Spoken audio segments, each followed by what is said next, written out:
Skriningu në Trubarev nxori 18 banor me pasoja shëndetësore të cilët u udhëzuan të bëjnë trajtime të mëtutjeshme shëndetësore në klinikën e pulmologjisë.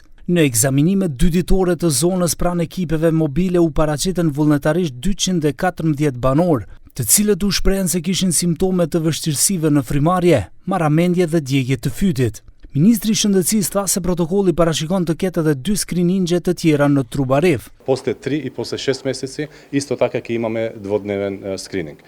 Дали е доволно? Мислам дека првиот ден и вториот ден покажа дека граѓаните што ценат дека треба да поминуваат низ тој протокол на скрининг беа таму.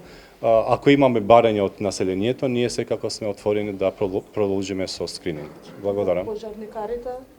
Значи, пративме мејл до институциите, ако некој од вработените, дали е пожарникар, дали е од внатрешни работи, од одбрана, да се јават на нашите здравствени институции. Sipas protokollit do të verifikohen sërish 3 elementet kimike në ujë, tokë dhe ajër të asaj zone, për të parë nëse cilësia e ajrit, ujit dhe prodhimeve bujqësore është brenda normave të lejuara të kualitetit. Ministri Aliu tha se së shpejti do të bëhet edhe një majtje shtesë për të siguruar banorët që mund të konsumojnë produktet e kultivuara bujqësore. После првиот дожд исто така ќе направиме мерења.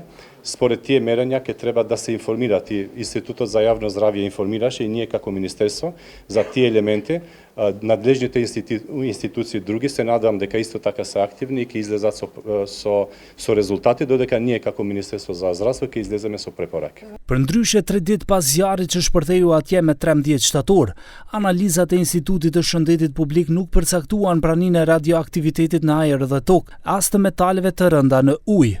ISHP njoftoi se kishte vetëm një rritje në 2 parametra, bakër dhe zink, ku vuri vetëm nga një vend të ekzaminuar shtresa sipërfaqësore ku digjeshin bateritë e litiumit. Por pavarësisht kësaj, matjet e 13 dhe 14 shtatorit vunë re se përqendrimi i kadiumit ishte 59 nanogram për metër kub, pothuajse 12 herë më shumë se e lejuara. Kishte gjithashtu sasi të rritura të arsenikut në ajër, 8.9 nga 6 e lejuara, dhe e plumbit 0.75 nga 0.5 e lejuara, dhe vetëm nikeli mbetet brenda kufive të lejuar.